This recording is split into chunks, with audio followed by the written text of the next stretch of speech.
paz de Deus, meus preciosos e queridos irmãos, sempre no precioso nome de nosso Senhor Jesus Cristo. Então, nosso querido irmão Basimar, ele comentou, no vídeo, cuidando do bolso dos outros, o dízimo, parte 5. Bom, ele comentou o seguinte, ele disse: neste vídeo e outros também, o irmão Jair volta a contradizer a própria Escritura quando diz que não somos herdeiros da vida eterna. Tudo isso pela falta de não aceitar a guia do Espírito Santo, aquele que nos ensinará todas as coisas. Bom, aí ele vai fazer uma série de citações de versos que você encontra no Novo Testamento que fala em herdarmos, as coisas futuras, o reino de Deus e até vida eterna.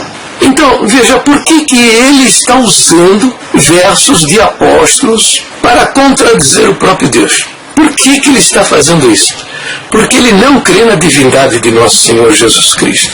Ele acha que Jesus não é Deus. Porque ele é cabeça feita, muito embora na contradição da nossa doutrina, que diz que ele é verdadeiro Deus e verdadeiro homem, e que nele há duas naturezas, a natureza divina e a natureza humana. Bem, ele já deve ter visto, uma série, eu fiz 29 vídeos sobre a doutrina da Trindade, e fiz aí também sobre a divindade de nosso Senhor Jesus Cristo, só tratando disso. Então acontece o seguinte, ele pega os versos da Bíblia e coloca tudo dentro do liquidificador, bate tudo, e pega verso aqui, pega verso ali, e sem respeitar. Que veja, você não pode usar a palavra de homens para contradizer a palavra do próprio Deus. Isso quer dizer o seguinte, que você deve interpretar o que diz, os homens dizem com o olhar de Jesus Cristo, a lente de Jesus.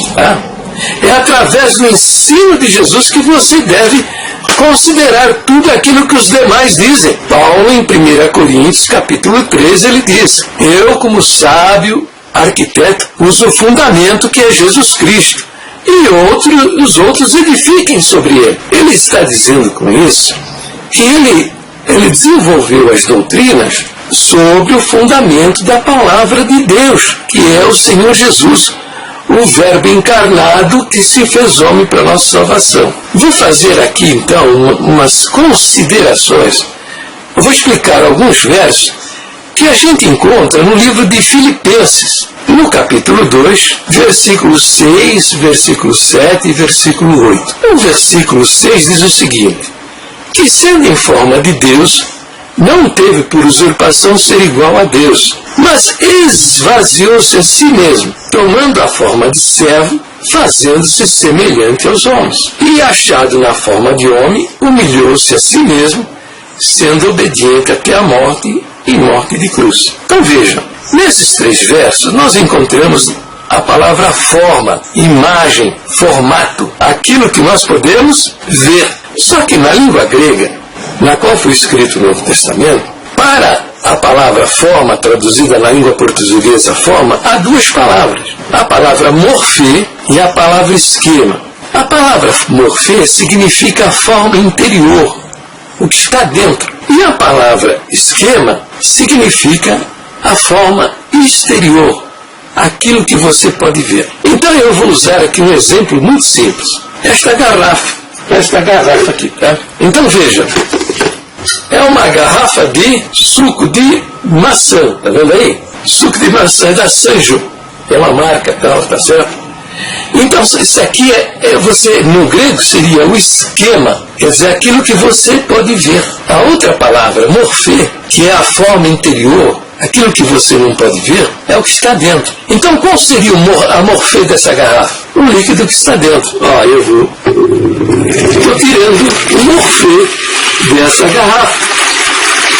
Evidentemente que estamos tratando de coisas espirituais, e quando nos versos lá fala em morfê, está falando de espírito, que é uma coisa que os nossos olhos carnais não veem, Tirei o morfê. Diz assim, o verso 6, que sobre Jesus, que sendo na forma interior de Deus, a essência de Deus, o que está dentro de Deus.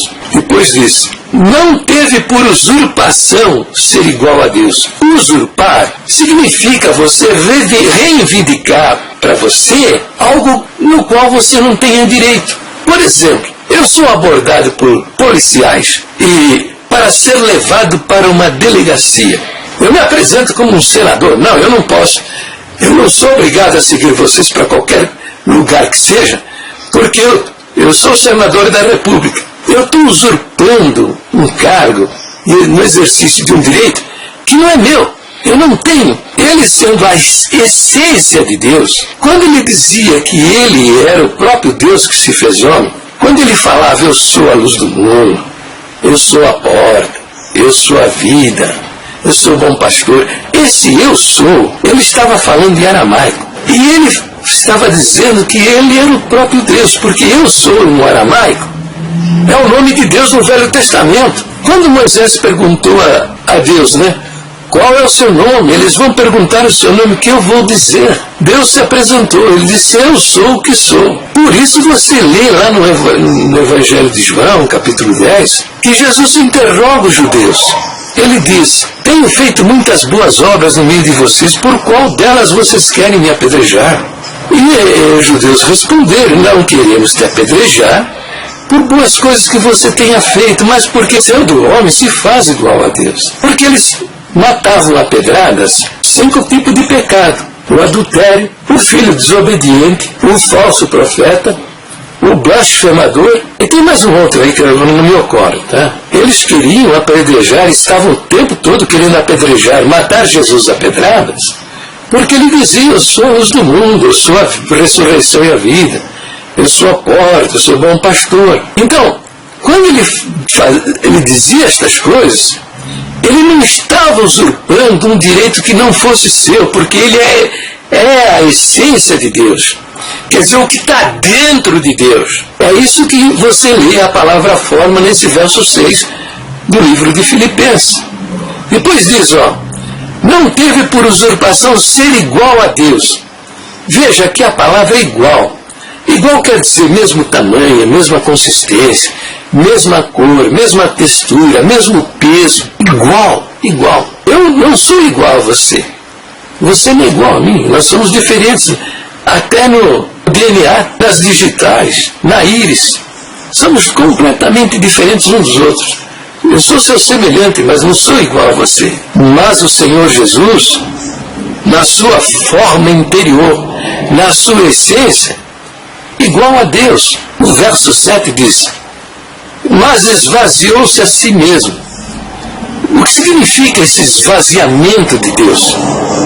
O que seria? Olha, você lê no Novo Testamento que ele sentia cansaço, que ele tinha fome, ele tinha tristeza, teve depressão, angústia, medo. Ora, mas se você sabe que Deus é o Todo-Poderoso, que sabe todas as coisas, Jesus teve que aprender, pela sua vivência pessoal, aprender as coisas. Você lê em Mateus que ele era um menino e ele crescia em sabedoria. Era um crescimento, ele teve que aprender, conquistar o conhecimento. Ele se angustiou na cruz. Pai, por que me desamparaste? Então, ele se esvaziou da sua onipotência, da sua onisciência. Entendeu? Foi tentado, se esvaziou da sua santidade absoluta. Por que estas coisas? Porque ele veio para ser o nosso exemplo e nos desafia a segui-lo, a imitá-lo. Ora, mas eu não posso imitar uma pessoa que é onipotente, é onipresente, é onisciente, é santidade absoluta. Como é que eu vou imitar uma pessoa dessa? Seguir o seu exemplo. Ele teria a capacidade que eu não tenho em absoluto. Não. Mas com o seu esvaziamento e dependendo inteiramente do Espírito Santo, veja lá em Mateus 4, ele foi conduzido pelo Espírito Santo ao deserto para ser tentado. Ele em tudo dependia do Espírito Santo. Ora, se você é um crente nascido de Deus, o Espírito de Deus habita em você, e você tem também a capacidade de submeter ao Espírito Santo e viver uma vida maravilhosa diante de Deus. Leia Efésios capítulo 5, versículo 22. Quando você se submete ao Espírito Santo, ele aparece na sua vida, e o que vai aparecer na sua vida é o fruto do Espírito Santo, que é amor, alegria, paz, benignidade, bondade, fidelidade, mansidão, domínio próprio. A sua vida vai ser uma vida plena, satisfeita, feliz. Você vai estar sempre assim, ó. Muitos veem meus vídeos eu dando risada. Não é porque eu estou debochando, não. É porque eu sou feliz. Eu sou feliz com o meu Deus no meu coração e na minha vida. Ele me dá a vida plena. Então veja, ele se esvaziou de si mesmo. Viveu na dependência do Espírito Santo. Depois a outra frase diz assim, tomando a forma de servo. Novamente aqui a palavra é morfê, quer dizer, ele tomou a forma, a essência do homem. Tornou-se passível, né? Da angústia, da aflição, da tristeza, da alegria. Porque essencialmente é isso que nós somos. Por isso que a nossa doutrina diz que ele era verdadeiro Deus e verdadeiro homem. Porque ele tinha a essência de Deus e tinha a essência do homem também. Por que precisa? Por que isso? Por que isso? Porque para a salvação da humanidade era necessário um Salvador que fosse como nós somos. Então diz, ó, esvaziou-se a si mesmo, tomando a forma de servo, fazendo-se semelhante aos homens. Aqui está tratando da aparência do Senhor, externa, semelhante aos homens. O Senhor Jesus não foi igual a mim, e Ele não era igual a você, assim como eu não sou igual a você. Ele era seu semelhante. O verso 8 diz, e achado na forma de homem. Agora, essa palavra forma que você encontra no verso 8, já não é mais morfê, é esquema. E achado na forma de homem, quer dizer, esquema, a forma exterior do homem. Humilhou, quer dizer, aquilo que os homens podiam ver, exatamente como no exemplo da garrafa, aquilo que eu mostrei a vocês, aquilo que você pode ver. Humilhou-se a si mesmo, sendo obediente até a morte, e morte de cruz. Bem, então, tudo isso é para que você entenda, né? Que você não deve usar a palavra de homens, seja apóstolo, seja bispo, seja conselho de ancião, tá? Para contradizer a palavra do próprio Deus. Você deve procurar interpretar aquilo que disseram os homens através do ensino de Cristo. É o ensino dos homens que deve se harmonizar com o ensino de Jesus. Não harmonizar o ensino de Jesus com o que dizem os homens. Entendeu? Você deve ler a Bíblia através do ensino do Senhor Jesus. Bem, mas das comunidades cristãs que existem aí na face dessa terra, acho que a congregação deveria ser aquela que não tem o direito de cometer semelhantes erros, né? Dar a palavras de homens uma autoridade igual ou até maior do que a palavra do próprio Deus encarnado. Por quê? Porque nós temos um ensinamento dos mais antigos, lá dos irmãos mais antigos, que é o seguinte: entre uma palavra mal definida de um ancião e um cooperador, nós ficamos com a palavra do ancião porque entendemos que ele tem mais luz. Entre uma palavra mal definida de um dos anciãos, dos mais velhos, e o ancião mais novo de ministério, nós ficamos com a palavra do ancião mais velho, porque entendemos que ele tem mais luz. Entre o que diz o conselho dos anciãos e a palavra de um ancião, mesmo que seja dos mais velhos, nós ficamos com o conselho dos anciãos, porque entendemos que o conselho dos anciãos tem mais luz.